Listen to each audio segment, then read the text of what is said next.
factors affecting population growth.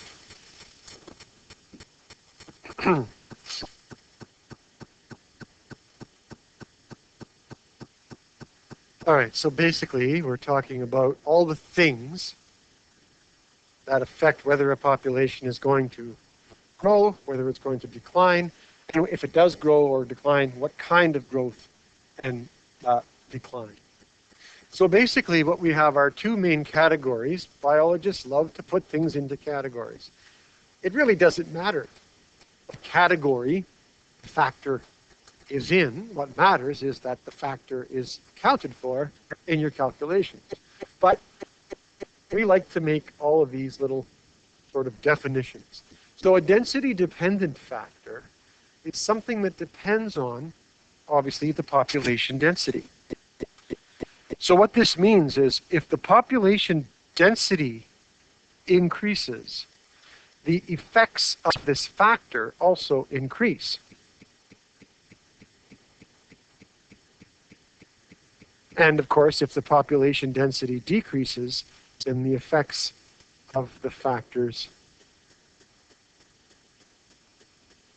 decrease. Now, it's also possible, I suppose, that this could be the opposite.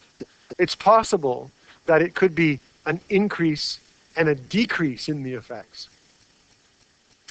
It's hard for me to imagine an example of that, but everything is possible, right? So, and this could be a decrease which actually causes an increase.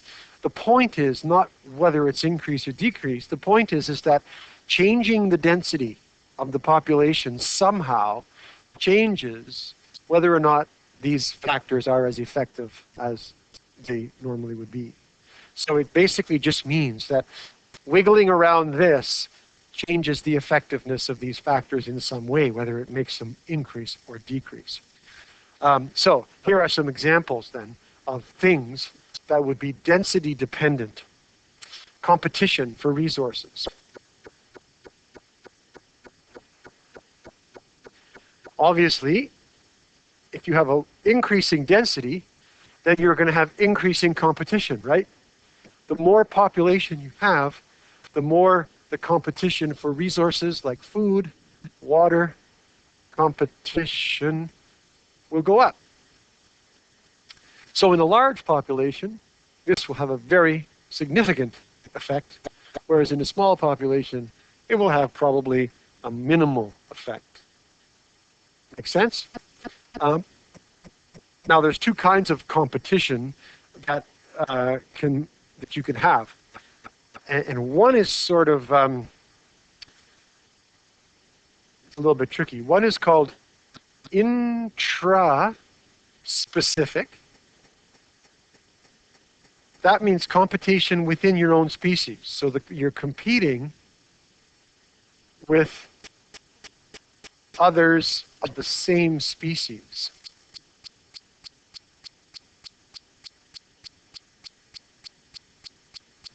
And then there's also something called inter-specific. If you think about intramurals, which are sports where you compete with people within your own school, that's why it's called intramurals. But an inter-city tournament means different schools around the city. So inter means different ones, and intra means within your own group. So interspecific competition means competition with other members of the population.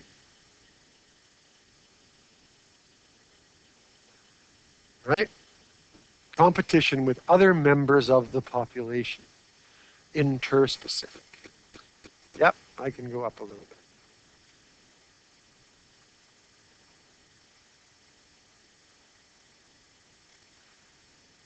And of course, both of these would have an effect or would be dependent upon the numbers in your population. If you have lots of foxes, there's going to be both kinds of this competition occurring quite frequently.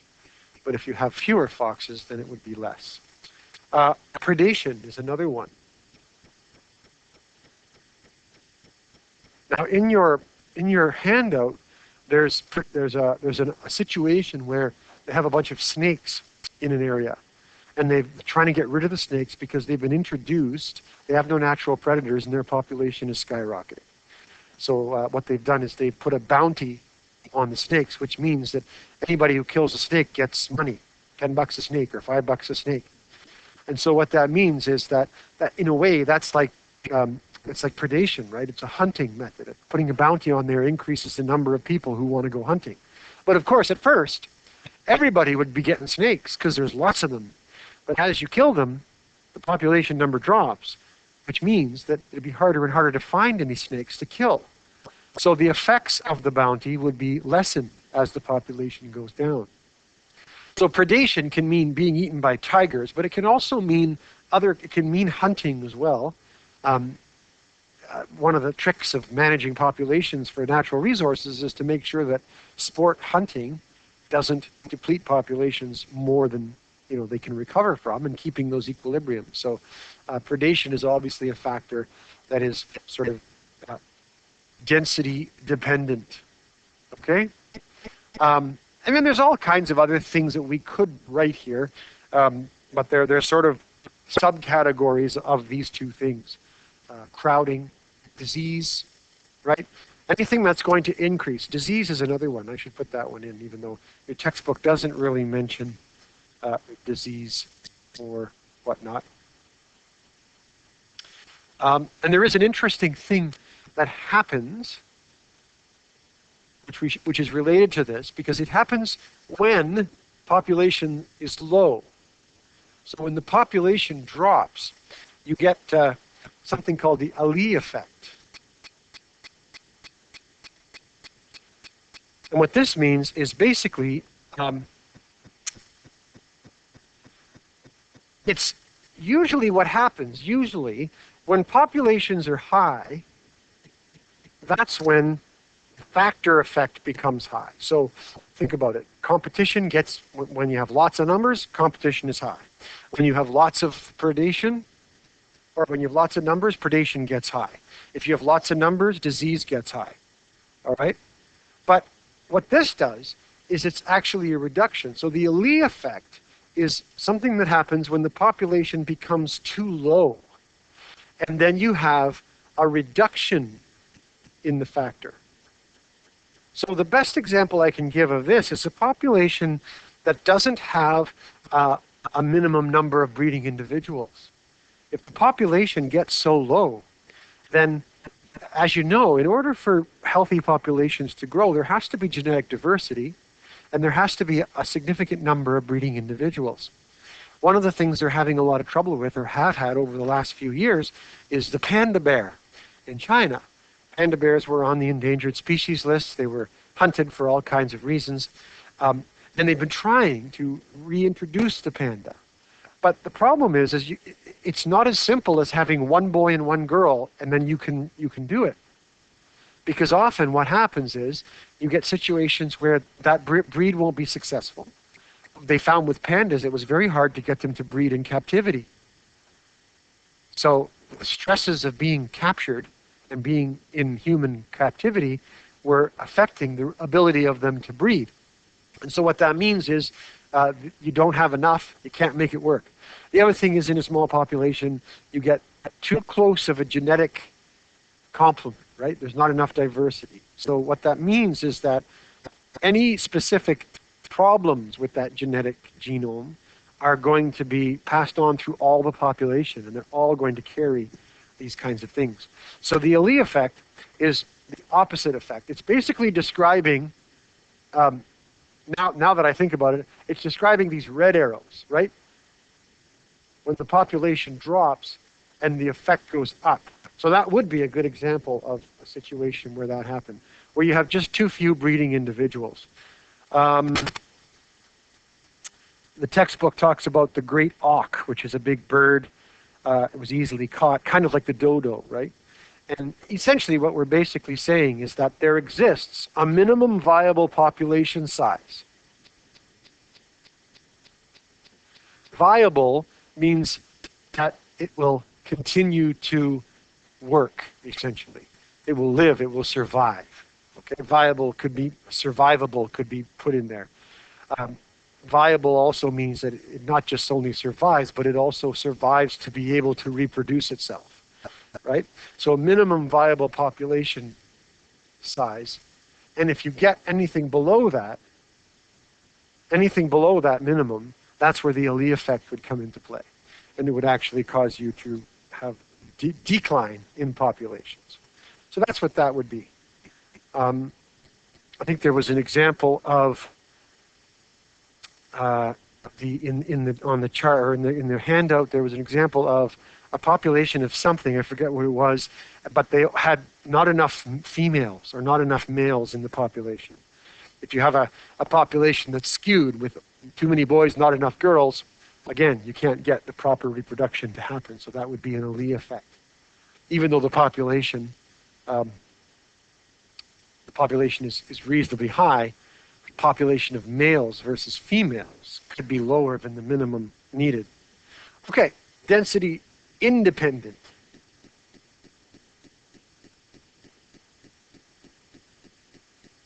So in other words, these are things that don't care how big you are. These are things that are going to affect you no matter what. Okay? So, this would be things like natural disasters.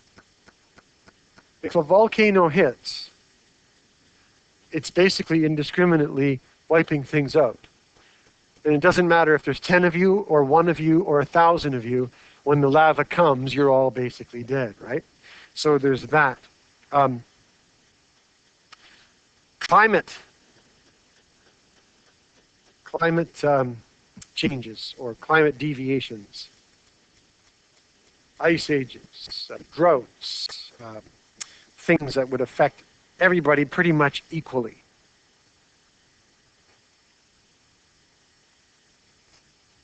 So essentially, independent means it doesn't matter how many there are, the effect will be the same. And dependent means that the effect will be greater or less depending on the numbers in the population. So the question came up, what if there's something like a chemical spill? Well, that would probably be, at first thought, an independent. So we could call that a artificial disaster or a man-made disaster, which essentially is the same as a natural disaster, right? These two are kind of the same.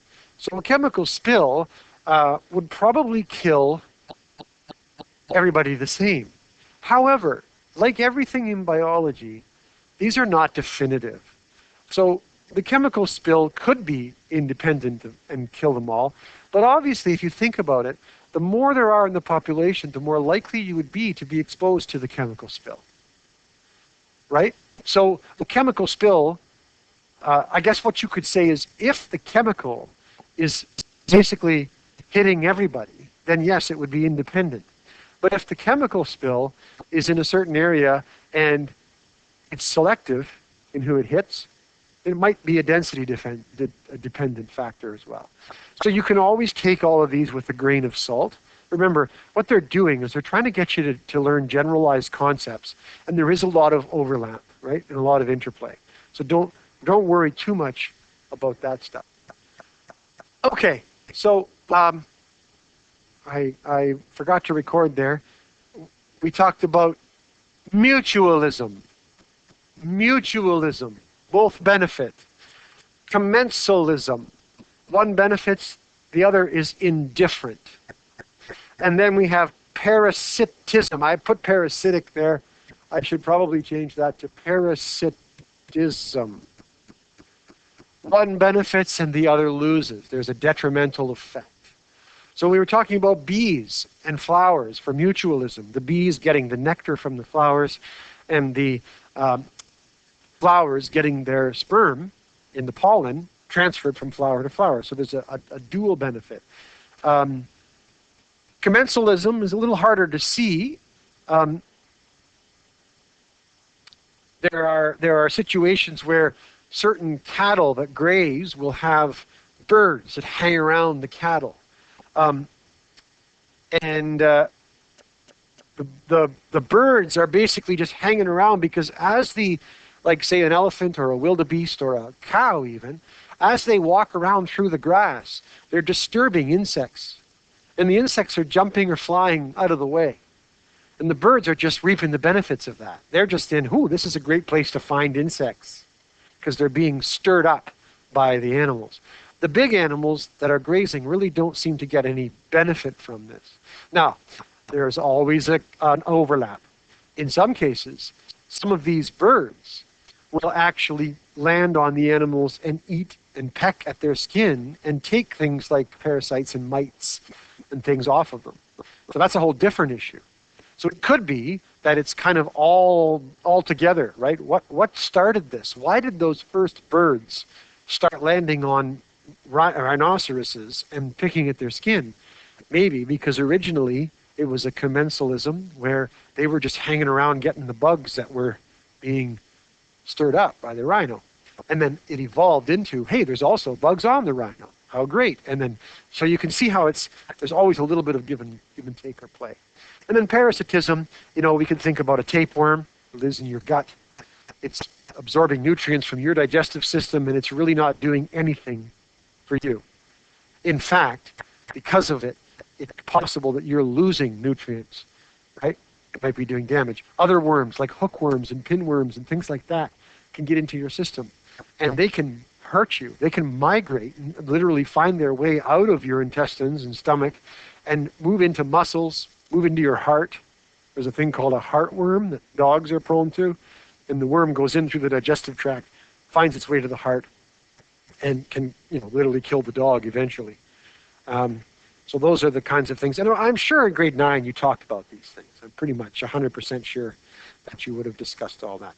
So that sort of is the end of the different factors that affect population growth and whatnot. So we'll stop there.